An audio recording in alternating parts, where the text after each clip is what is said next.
Hi, Taurus Sun and Rising. Welcome to your October 2023 Astro Update. It's Raina here. Oh my goodness, I can't believe I'm already doing October's forecast. And I'm wearing a sweater, so you know that the summer is definitely over. So this is an important month because you're going to have an eclipse in your sign, namely a lunar eclipse.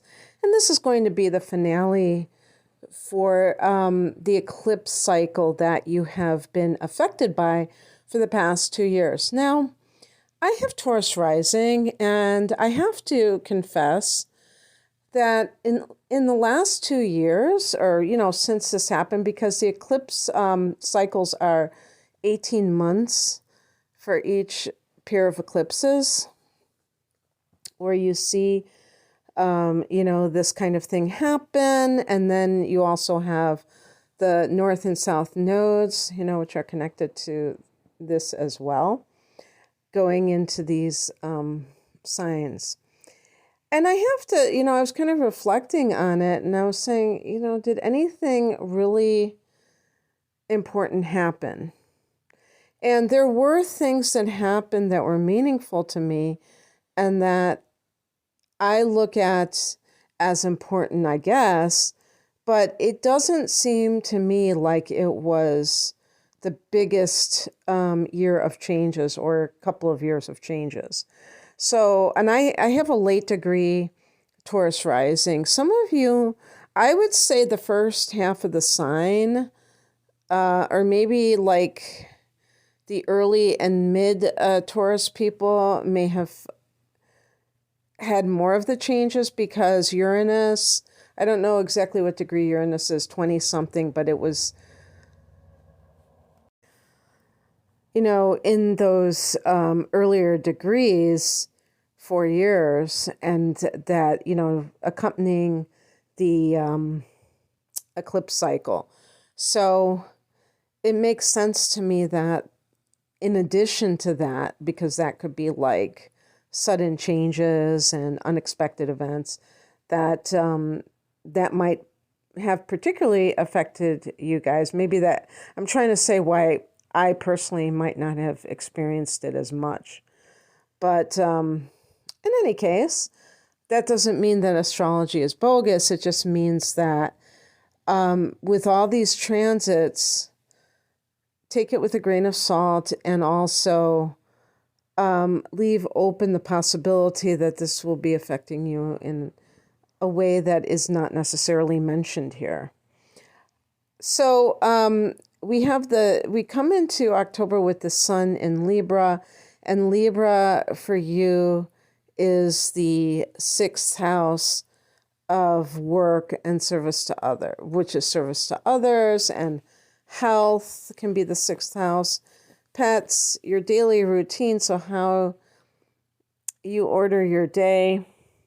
Mercury going into this area is particularly good for diet issues. You may be reading books on nutrition. There's just maybe something that you're doing that is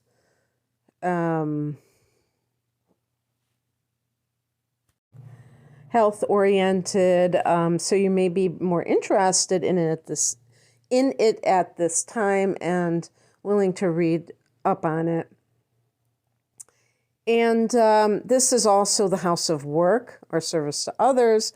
Mercury is communication, so some of you may be communicating with a boss or I was going to say or co-workers, but especially a boss, especially if you're interviewing for jobs. That's a time when that would be highlighted. Somebody who's in between jobs, who's looking for a new job. On the 8th, Venus goes into Virgo. So Venus goes into Earth, and that's very good for you as well, because that's forming a trine to your sun or ascendant. Now, not necessarily on that day, but eventually it will, as it transits through Virgo. And it's been kind of delayed in Virgo. So Virgo for you, Taurus, is your fifth house of home and family, of love and creativity. And so when Venus, especially when Venus makes a trine, it can have things flow magically, where you're able to manifest love. If you're looking for it, you're able to just, make money through artistic endeavors. There could be that angle that is true for you. So when Venus goes into this area, you could be having some kind of romantic feelings for someone. And you may be also enjoying getting in touch with art through some sort of engagement. Maybe you are going to art museums, or you are doing just about anything. I was thinking of it in terms of art, but anything that brings you pleasure. The fifth house is pleasure. Venus is your ruler. So you may be like socializing at parties, whatever you're doing. But definitely this is good for artists, Venus in the fifth house. Good for love. On the 10th, Pluto turns direct. And this is a late degree of Capricorn, yet another Earth sign, right? So that's pretty cool as well.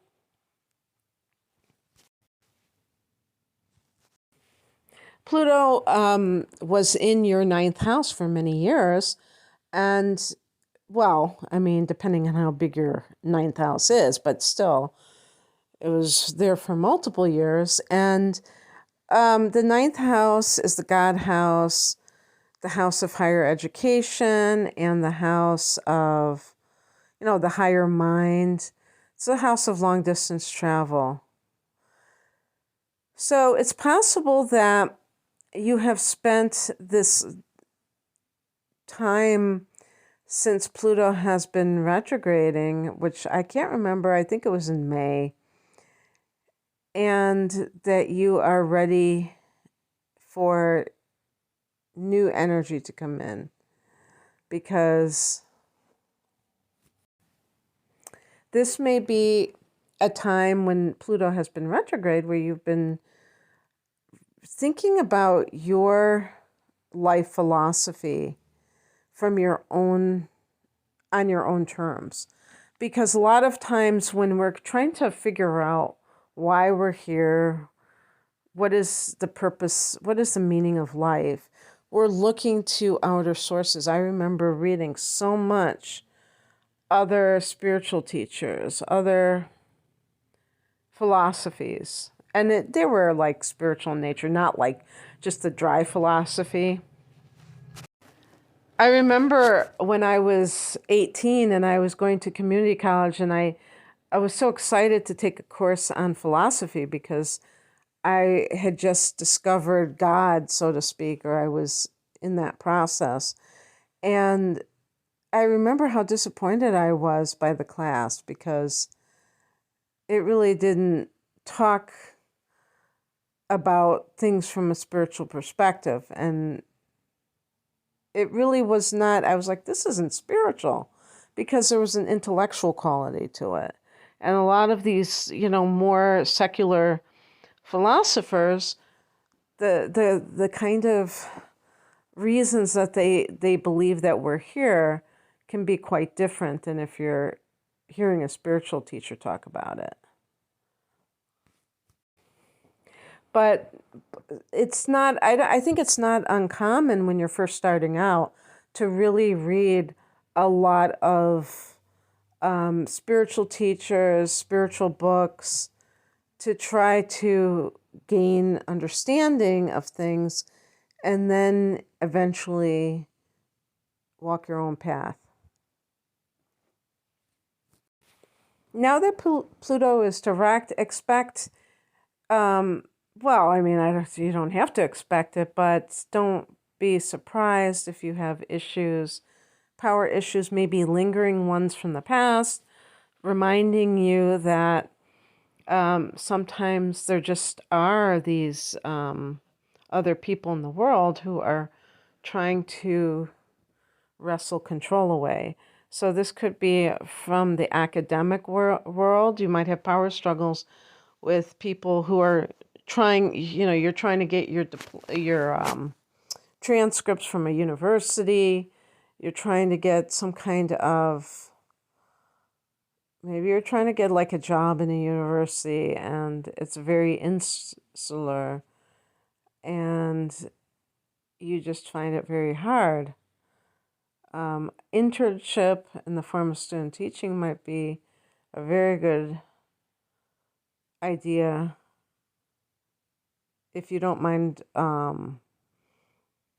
that sort of work, because the ninth house is all about that kind of thing, and there's a sense of empowerment. But there could, like I said, there could be like power struggles sometimes, especially if you're like vying for a position. And when people have Pluto in the ninth house, they may want to be the professor, not the adjunct professor, but the tenured one. Also, be careful with, any kind of spiritual group, but there's like a charismatic leader.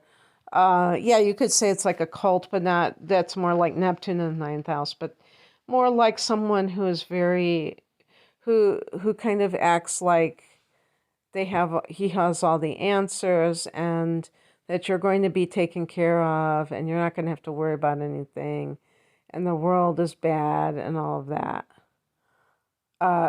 So those are the kinds of people that can promise can promise their followers something other than what they're describing the world. But if you really listen to what they're saying, there may be a lot of, minimizing things and not real realism. Or if it is, I guess it depends on other factors. But yeah, so those kinds of things may come up for you before Pluto goes back into Aquarius. And Pluto will go also back into Capricorn in 2024 before staying in Aquarius for 20 years in your house of career. Wow. All right. Mars goes into Scorpio on the 12th of the month, and this is in your opposite sign and the opposite house. So that could have some relationship issues attached to it. You have this every year, so it's not really anything unusual. There's definitely not something wrong with you if you're someone who are trying to negotiate something from a legal standpoint. The seventh house can be legal affairs, but with a partner, this is the house of committed partnership. So Mars can be, have a little bit of conflict there. But in other people's cases, it can simply mean that you're going to be doing a bunch of stuff with your partner for a while. Maybe there's like a flurry of activity because perhaps due to work or something, the two of you couldn't make that time for each other, but now it's going to happen. This is sexy. This could be like rekindling your physical relationship if it kind of went into the doldrums. On the 14th, we have a solar eclipse at 21 degrees of Libra. So, again, that is the sixth house of health. This is where Mercury is. This is where the sun is. And this is new beginnings. in this area that has to do with your job, with daily routines. So that could mean that things could change, that you're not going to have the same work schedule or the same daily schedule. If you've been looking for a job, this could be very good news because you may have multiple possibilities. You don't necessarily have to stay, you don't have to, just choose one particular thing. You may have more options to choose from. This could be establishing new health practices as well. On the 22nd, Mercury goes into Scorpio. And so there you have it. Even Mercury's getting into the picture now in that 7th house. And Mercury may indicate that you are negotiating specifically. It could be indicating that there's something like a contract that has to be dealt with. Of course, Mars is here, so perhaps there's some kind of conflict that is requiring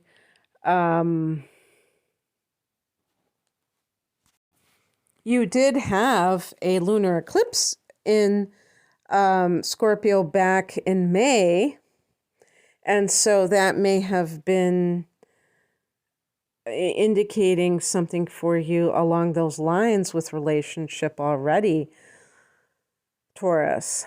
So that might be something that was just the way it is, yeah. And the 7th house is just the other. So, it could be any one-on-one relationship that you're dealing with, that you're trying to come to common ground or some agreement, whatever. So that could be Mercury in that sector. The sun goes into this area the very next day.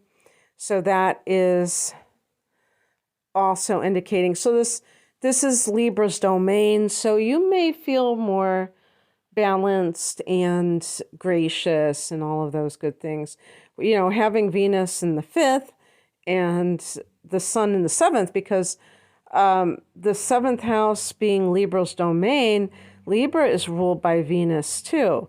So there's like this Venusian, influence, and you're ruled by it, and I'm ruled by it. So there you go. It's very romantic.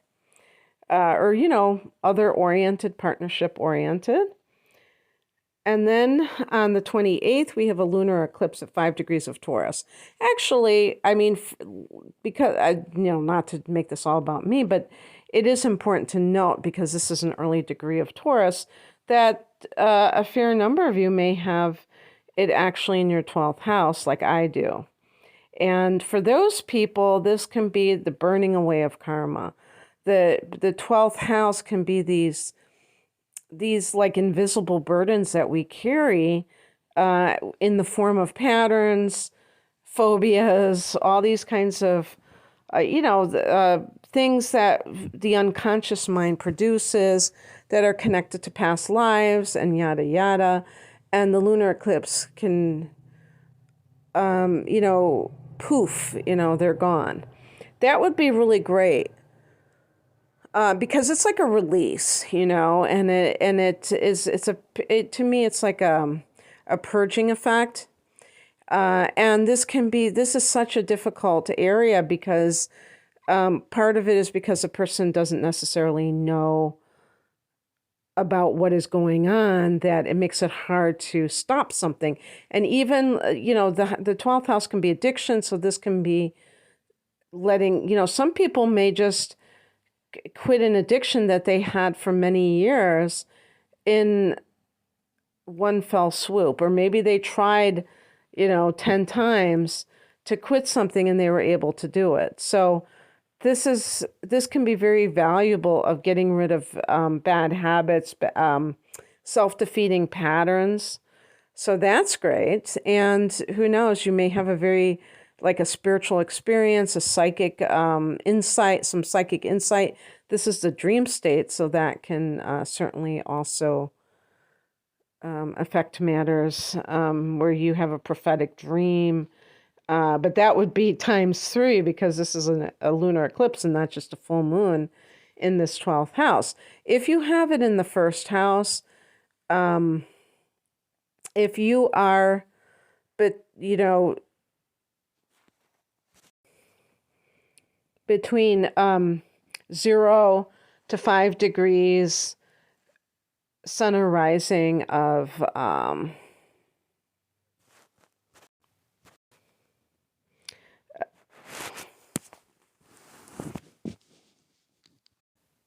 sorry about that. I hope that people didn't just click off because my phone ran out of juice when I was recording that. So I'm picking it up the next day.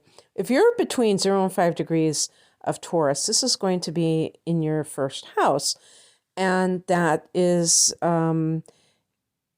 it's very interesting. Both of these eclipses in the 12th and the first house can have similar themes of endings. But I would say in the first house, the endings can be of a more outer nature. Okay, so I personally look at the first house as the catch-all house for all the events of your life.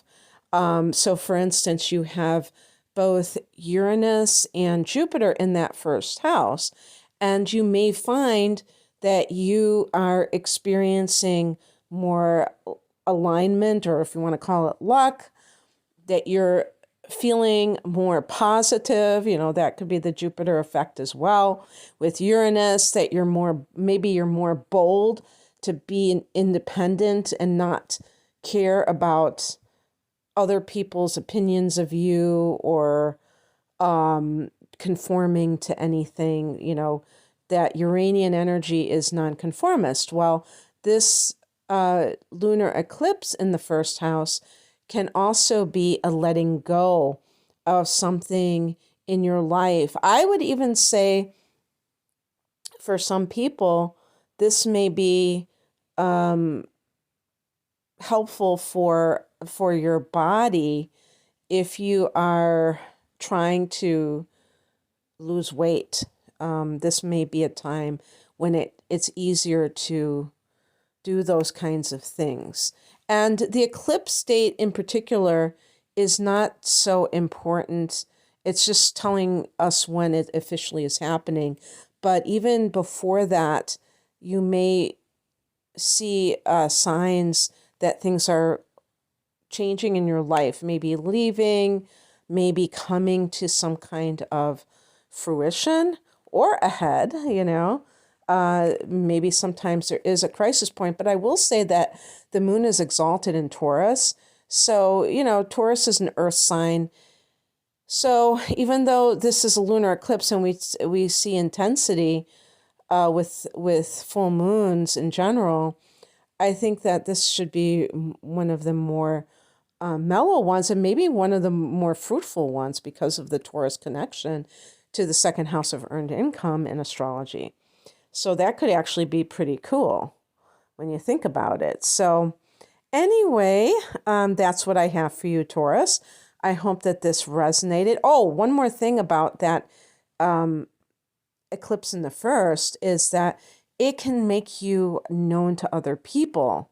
While it's not the same necessarily as having the prominent stature of a lunar eclipse in the 10th house of career and public image or public, what do you call it, like reputation, there still is something because this is the self. So you may, stand out more to others with this eclipse. And so it might be a time when other people are taking notice. And depending on what you're doing at the time, let's say you've just started a business and you're waiting to turn a profit, this could be the time when you start to see that occurring because other people are finding you out and they're seeking you out. Okay, that's what I have for you, Taurus. If you would like a personal reading with me, I have package deals with astrology that include transits for the next 12 months. Full length of that for an hour, and then also an hour of natal chart interpretation. If you've never had that done, this combination, these are discounted prices by buying them both together. And I actually have one with those two readings and the tarot, a full-length tarot reading called the Whole Enchilada for a discounted price. I have all of these readings separately too, because some people just want a specific thing, as well as like love readings, life path readings, which are career readings. And then I have, so the double astrology reading is called the Deep Dive. I have other readings as well. You can find out more information at the link below. I'm at rainamoonastrology.com. There's a thing if you go to my website that it's like signing up, putting in your email. I don't sell email lists, by the way, but you sign up, and then I give like a discount on your first reading if it's a single reading. Not the package deals, they're already discounted. So that's a way to save money if you're looking for that. So thank you for listening. Bye.